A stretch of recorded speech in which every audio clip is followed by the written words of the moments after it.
Hello दोस्तों, मैं आपका दोस्त बेम राणा। इससे पहले वीडियो में हम गांधी जी के दक्षिण अफ्रीका प्रवास के बारे में पढ़ चुके हैं और उनका 9 जनवरी 1915 को भारत आगमन हो गया था। और भारत आगमन पर 9 जनवरी को प्रत्येक वर्ष उनके आगमन की वजह से प्रत्येक वर्ष प्रवासी दिवस मनाया जाता है भारत में। तो दोस्तों, वैसे तो गांधी जी के ऊपर किताब की किताब भरी हुई है, परंतु जो आजकल प्रतियोगिता परीक्षाओं में प्रश्न आ रहे हैं उनको लेकर महत्वपूर्ण तथ्य मैं आपके सामने रख रहा हूं। तो आप मेरी इस कोशिश को सफल बनाएं। लाइक, शेयर, कमेंट और सब्सक्राइब जरूर करें।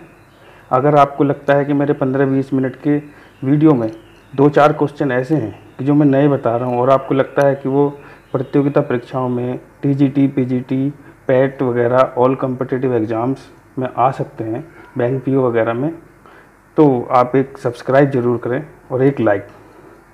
तो आइए देखते हैं। तो जब गांधी जी 1915 में भारत आ गए तो सबसे पहले गांधी जी ने 25 मई 1915 गुजरात के कोचरब में एक सत्याग्रह आश्रम की स्थापना करी। 25 मई 1915 को कोचरब पे, ये कोचरब में कहाँ करी? जो इन्होंने अपना 5वां पुत्र माना था जमुना लाल बजाज को, जमुना लाल बजाज के मकान में करी, के मकान में।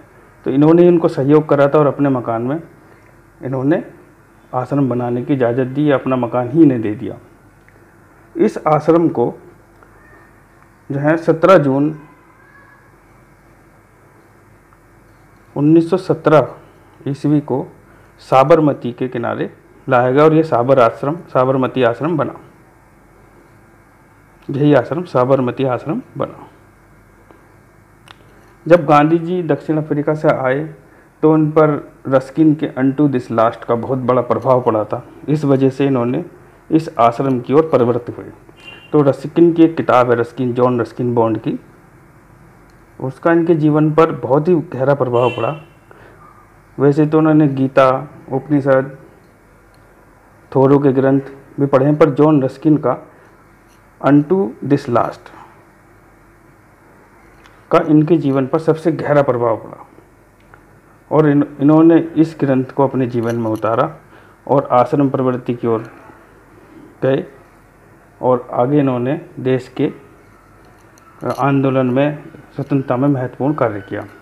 अब इनकी मुलाकात होती है गोपाल कृष्ण गोखले जी से।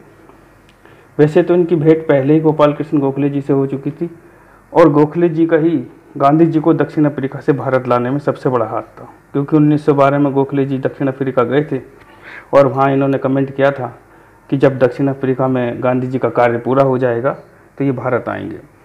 और 1915 में इन्होंने आकर यहाँ मुलाकात करी गोखले जी से और गोखले जी को अपना राजनीतिक गुरु बने। गांधी जी के ये एक राजनीतिक गुरु हैं गोखले जी, तो राजनीतिक गुरु बने। ये क्वेश्चन बहुत आता है। और इनके गुरु गोपाल कृष्ण गोखले जी के गुरु महादेव गोविंद रानाडे, महादेव गोविंद रानाडे जी थे। अब गोपाल कृष्ण गोखले के उन्होंने 15 में तो राजनीतिक गुरु बनाया और दुखद घटना के साथ 19 फरवरी 1915 को गोखले जी की मृत्यु हो जाती है। और इसी दिन हमारे एक और बड़े नेता, इसी साल हमारे एक और बड़े नेता फिरोज शाह मेहता की भी मृत्यु हो जाती है।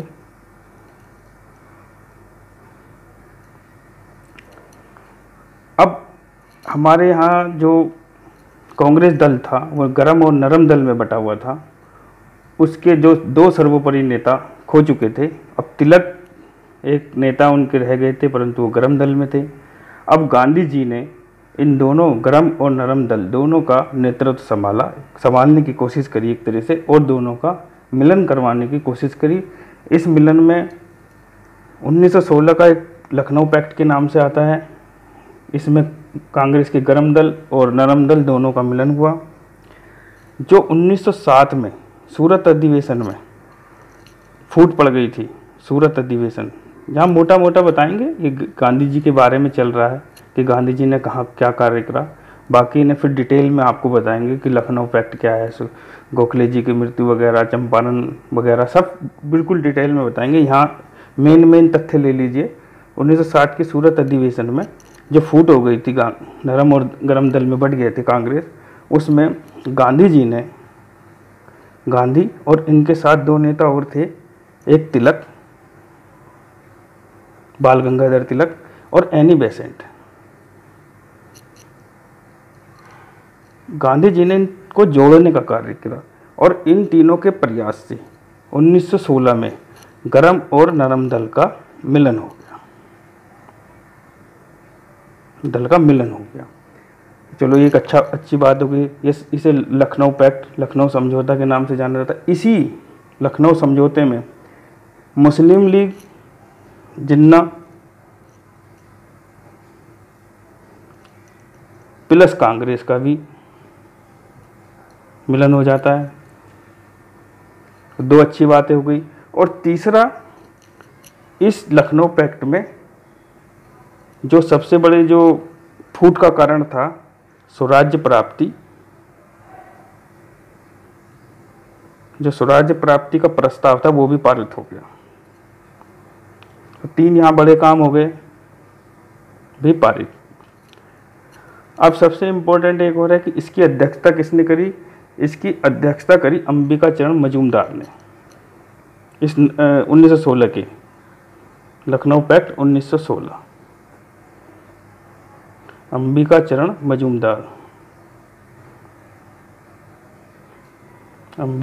मजूमदार जी ने 1916 लखनऊ पैक्ट की अध्यक्षता की थी। अब यहाँ एक गांधी जी ने बहुत बड़ा काम कर दिया कि मुस्लिम लीग, कांग्रेस, गरम दल, नरम दल का इन्होंने समझौता करवा दिया और गांधी जी को काफ़ी मान्यता मिल गई। अब सब लोग गांधी जी के बातों को मानने लगे। इसी दौरान चंपारण में गांधी जी ने 1917 में एक चंपारण आंदोलन होता है। चंपारण बिहार में पड़ता है। यहाँ किसानों का, नील की खेती करने वाले किसानों की 3 कठिया पद्धति, जैसे 3 कठिया पद्धति पर खेती होती थी। ये 3 कठिया पद्धति क्या थी कि जो उनके खेत थे उसके 1/3 हिस्से पर इनको जो यूरोपीय मालिक थे उनके बागानों के, और वो ज़बरदस्ती नील उगवाते थे, जबकि किसान वहाँ नील उगाना नहीं चाहते थे। उससे खेती बंजर हो रही थी और दाम भी बहुत कम मिल रहा था। तो वहाँ आंदोलन चल रहा था। डॉक्टर राजेंद्र प्रसाद, राजकुमार शुक्ल वगैरह वहाँ पहले से आंदोलन कर रहे थे। तो राजकुमार शुक्ल के बुलावे पर गांधी जी वहाँ जाते हैं चंपारण। ये भी क्वेश्चन आता है कि कौन गांधी जी को बुलाता है चंपारण में। राजकुमार शुक्ल के बुलाने पर गांधी जी 10 अप्रैल 1917 को चंपारण जाते हैं और वहाँ के स्थानीय नेता थे एन.जी. रंगा। वो गांधी जी का बहुत विरोध करते हैं वहाँ आने का, परंतु उसका ज़्यादा असर होता नहीं। परंतु क्वेश्चन में पूछ लेता है एन.जी. रंगा का नाम, इसलिए बता रहा हूँ। तो अब यहाँ आंदोलन चलता है। यहाँ गांधी जी का ये पहला आंदोलन है। ये इम्पोर्टेंट है। ये पहला आंदोलन है भारत में, पहला नागरिक अवज्ञा आंदोलन।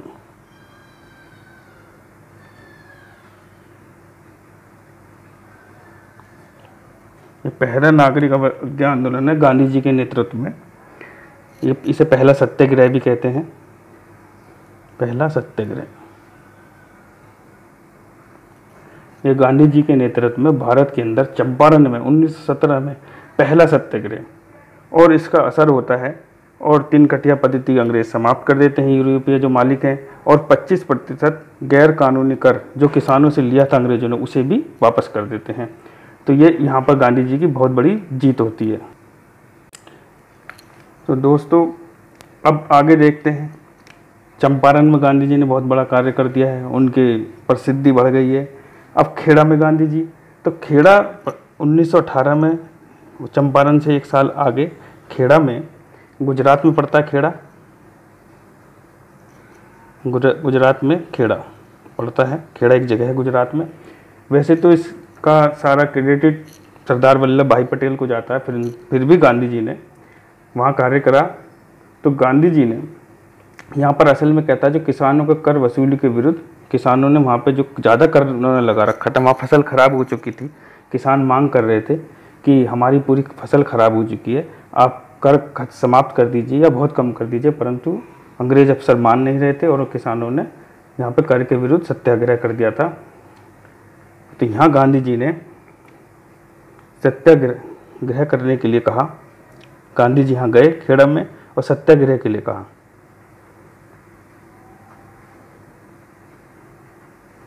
कहा।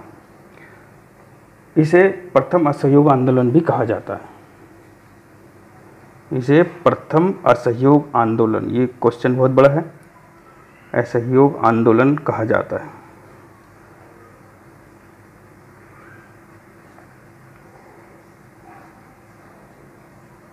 इसे प्रथम असहयोग आंदोलन भी कहा जाता है। यहाँ सरदार पटेल जो वकालत छोड़ के आए थे, उनके ऊपर गांधी जी ने सारा कार्य छोड़ा और उन्होंने इस खेड़ा आंदोलन को खड़ा करा।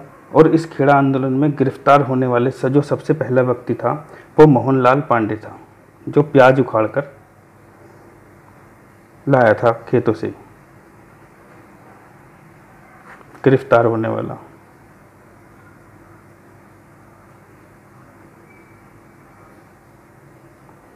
तो इसमें सबसे इम्पोर्टेंट बात थी कि इसे प्रथम असहयोग आंदोलन भी कहा जाता है। ये एक छोटा सा वो हो गया कि इसे गांधी जी का यहाँ खेड़ा में कार्य। अब इससे आगे बढ़ते हैं, यहाँ मोटी मोटी बातें लेंगे, ज़्यादा डिटेल में नहीं जा रहे हैं। अहमदाबाद मिल मजदूर आंदोलन, ये भी 1918 में हुआ और खेड़ा इससे पहले हुआ था, इसलिए खेड़ा पहले दिया हुआ, परंतु कहीं कहीं किताबों में अहमदाबाद मिल मजदूर आंदोलन को पहले दिया हुआ, खेड़ा बाद में, परंतु खेड़ा पहले हुआ और मिल मजदूर आंदोलन बाद में। जहाँ पे पटसन की मिलों के मजदूर आंदोलन कर रहे थे। अब बोनस के चक्कर में आंदोलन था, यहाँ पे 20% बोनस बढ़ा के देने को कहा था। प्लेग की बीमारी फैल गई थी और वहाँ के मालिकों ने वहाँ के मजदूरों को रोकने के लिए, क्योंकि प्लेग की बीमारी की वजह से वहाँ के मजदूर भागने लगे थे, तो उन्हें 20% अतिरिक्त बोनस देने को कहा था, और जो वो नहीं दे रही थी और वेतन वृद्धि भी नहीं कर रही थी बाद में। तो वहाँ पे मजदूरों ने हड़ताल कर दी। शुरुआत में यहाँ के मजदूरों का नेतृत्व अनसुईया बहन कर रही थी।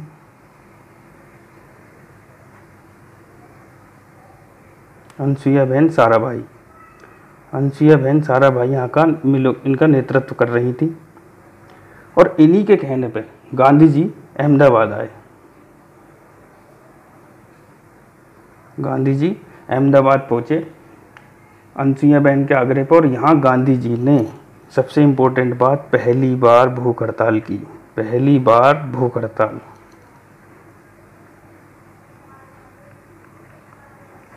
पहली बार भूख हड़ताल अहमदाबाद मिल मजदूर आंदोलन में गांधी जी ने की। परिणाम क्या हुआ कि वहाँ के मालिकों को, अहमदाबाद में है, अहमदाबाद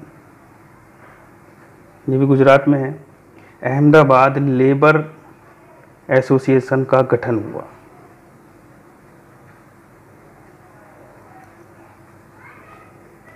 की स्थापना हो गई।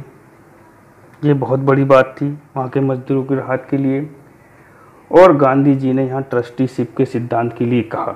बहुत सी जगह ये दिया हुआ है कि अहमदाबाद में ही गांधी जी ने ट्रस्टीशिप का सिद्धांत दिया, परंतु ये गलत है। गांधी जी ने ट्रस्टीशिप का सिद्धांत 1903 दक्षिण अफ्रीका में दिया था। इसे न्यायशीलता का सिद्धांत भी कहते हैं। यहाँ पे सुझाव दिया था। तो आप ध्यान रखें कि 1903 में दक्षिण अफ्रीका में गांधी जी ने ट्रस्टीशिप का सिद्धांत दिया था, अहमदाबाद मिल में केवल सुझाव दिया था। ट्रस्टीशिप का सिद्धांत ये है कि जो धन है, वे जो पैसा है, वो केवल मालिकों की पूंजी नहीं है। वो ये कहते थे इस पर सबका अधिकार है, मजदूरों का भी, मालिकों का भी, मालिक केवल इसके रखवाले हैं। तो आगे से डिटेल में बताएंगे। तो यहाँ पर ध्यान देने वाली बात है, पहली बार भूख हड़ताल की गांधी जी ने और ट्रस्टीशिप के सिद्धांत के लिए कहा, जो कि उन्होंने साउथ अफ्रीका में 1903 में दिया था। आगे चलते हैं दोस्तों। रोलेट एक्ट में गांधी जी का ने क्या करा? क्रांतिकारी गतिविधियों को समाप्त करने के लिए रोलेट एक्ट 18 मार्च 1919, देखिए धीरे धीरे सन भी बढ़ रहे हैं, 1919 को पास हुआ और 21 मार्च को लागू कर दिया। इतनी जल्दी पास करा और इतनी जल्दी लागू कर दिया। 21 मार्च से भारत में लागू कर दिया गया। कहीं कहीं क्वेश्चन आता है कि भारत में कब से लागू हुआ, तो 21 मार्च 1919 से लागू कर दिया भारत में। और ये रोलेट एक्ट असल में 3 साल के लिए आया था।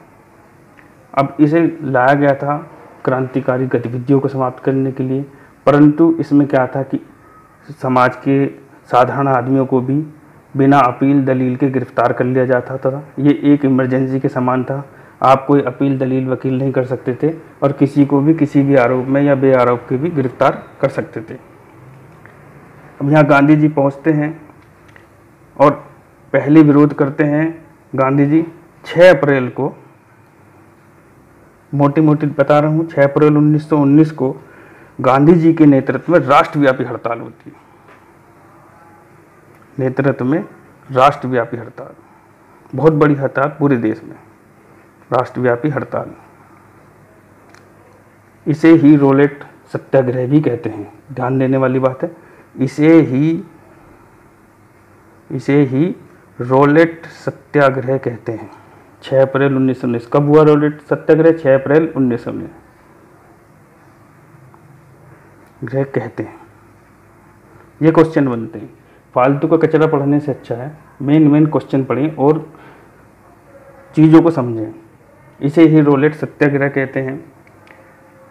जब उधर दिल्ली में महात्मा हंसराज के नेतृत्व में रोलेट विरोध चल रहा था, परंतु यहाँ बात चल रही है गांधी जी की, तो ये अब इसे रोलेट सत्याग्रह ही यह राष्ट्रव्यापी लेवल का।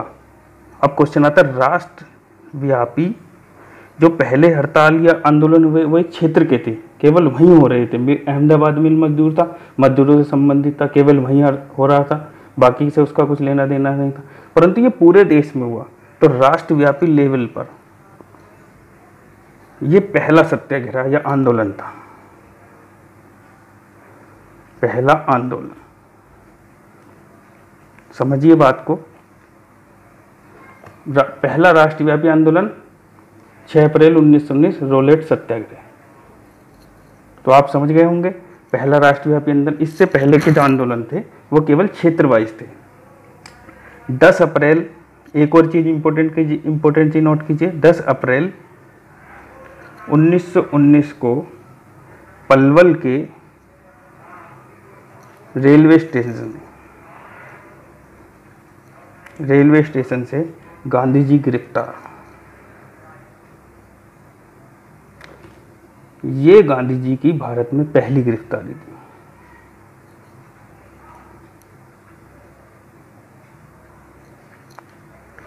कब हुई गांधी जी की पहली गिरफ्तारी? 10 अप्रैल 1919 पलवल से, हरियाणा के पलवल से रेलवे स्टेशन से गांधी जी की पहली गिरफ्तारी हुई। ये सवाल आता है। अब इसी बीच में 13 अप्रैल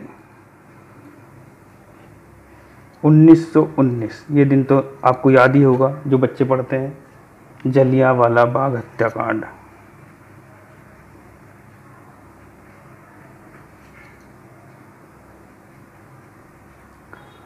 दस अप्रैल को गांधी जी गिरफ्तार हो जाते हैं। 6 अप्रैल को राष्ट्रव्यापी हड़ताल हुई, 10 अप्रैल को गांधी जी गिरफ्तार हुए, 13 अप्रैल को जलियांवाला बाग हत्याकांड हो जाता है। हंसराज जी के नेतृत्व में यहाँ पे आंदोलनकारी इस बाग में इकट्ठा थे, हंसराज के नेतृत्व में।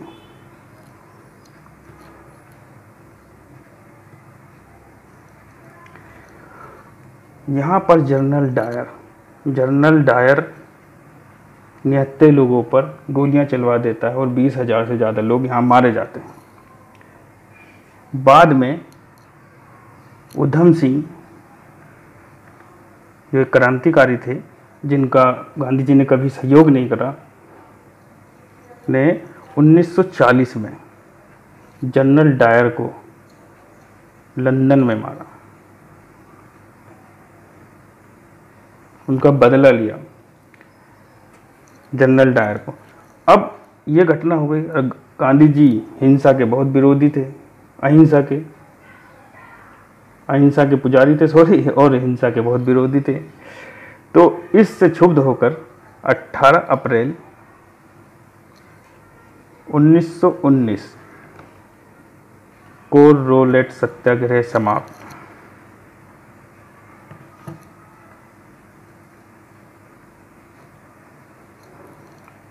रोलेट सत्याग्रह को समाप्त कर दिया जाता है। रोलेट सत्याग्रह को समाप्त कर दिया जाता है। अब क्वेश्चन का मोड थोड़ा सा बदले हुए हैं। अब ये कम पूछता है कि ये सत्याग्रह कब शुरू हुआ, अब क्वेश्चन आ रहे हैं कि ये सत्याग्रह कब समाप्त हुआ। तो रोलेट सत्याग्रह 18 अप्रैल 1919 को समाप्त हो जाता है। अब 1 अगस्त 1920 इसकी बात करेंगे अगली वीडियो में, परंतु इस दिन असहयोग आंदोलन का प्रस्ताव रखा जाता है और दुखद घटना हो जाती है कि बाल गंगाधर तिलक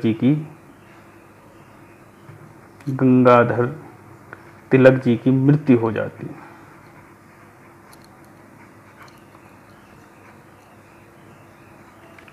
दोस्तों, थोड़ा सा मैं यहाँ खिसकाना रह गया था, आपको नीचे रह गया, पर मैं बोल रहा हूँ और नोट्स यहाँ आ गए हैं, आप ध्यान देख लीजिए।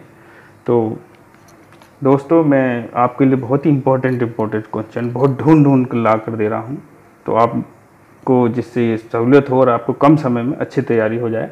आप भी मेरा सहयोग करें और मुझे प्रोत्साहन दें, लाइक शेयर कमेंट करें और प्लीज़ सब्सक्राइब करें। धन्यवाद, बहुत बहुत धन्यवाद।